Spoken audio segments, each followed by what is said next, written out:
Les entreprises sont amenées à procéder à plusieurs transformations business, organisationnelles et au sein de leur système d'information. On peut parler de plusieurs systèmes à intégrer et à mettre en place qui dépendront aussi de la maturité de l'organisation. Et pour atteindre ces objectifs-là, pour se mettre au niveau vraiment des exigences de notre environnement actuel, il faut mener certes une transformation progressive, mais il ne faut pas lésiner sur les moyens. Et le tooling, les outils e-commerce sont une composante indispensable pour bâtir un écosystème qui est en mesure d'offrir cette expérience client et de répondre efficacement à ces nouveaux enjeux.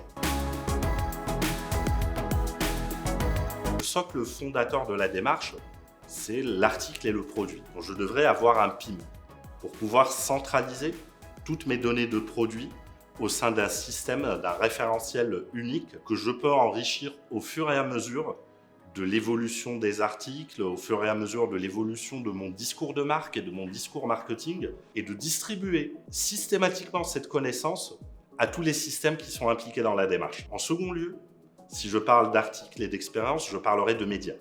Donc il me faudrait un DAM, un Digital Asset Manager, qui permet de centraliser, de transformer et de distribuer toutes les images, vidéos, médias, images 360 degrés aux autres canaux, qu'il s'agisse de canaux offline, e-commerce, web portal ou de canaux online. Et ça, on y viendra parce que la digitalisation devient aujourd'hui, au-delà d'un phénomène de mode, devient aussi un enjeu pour les marques. Donc PIM, DAM, pour commencer. Ensuite, l'engagement et le contenu. Donc on parlera de Digital Experience Platform. On ne peut pas aujourd'hui s'imaginer un e-commerce sans brand content, sans contenu qui vont créer de l'engagement. Parce que finalement, la première étape de la conversion, c'est l'engagement.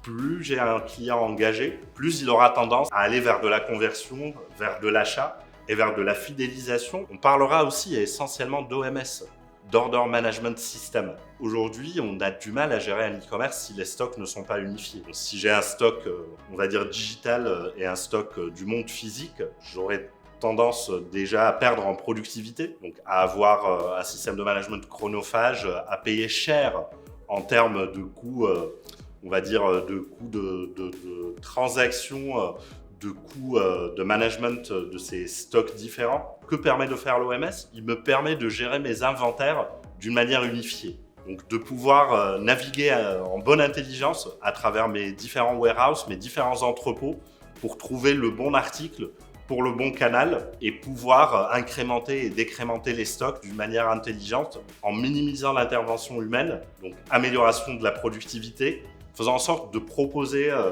aux clients l'article qu'il demande indépendamment de l'entrepôt où il est stocké.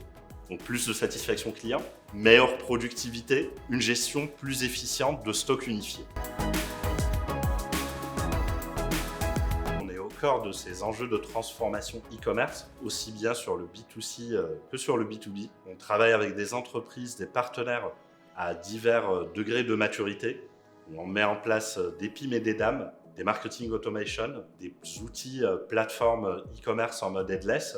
Et on va même plus loin via les moteurs de merch et de recommandations pour pouvoir répondre à ces enjeux d'expérience unifiée, d'expérience ultra personnalisée pour les clients de nos partenaires. La transformation digitale et la transformation e-commerce, c'est aussi un mindset organisationnel. C'est avoir placer la valeur client au centre du parcours et avoir cette volonté d'offrir un accompagnement personnalisé, d'offrir un accompagnement spécifique aux clients. Et cela passe également par de gros enjeux data.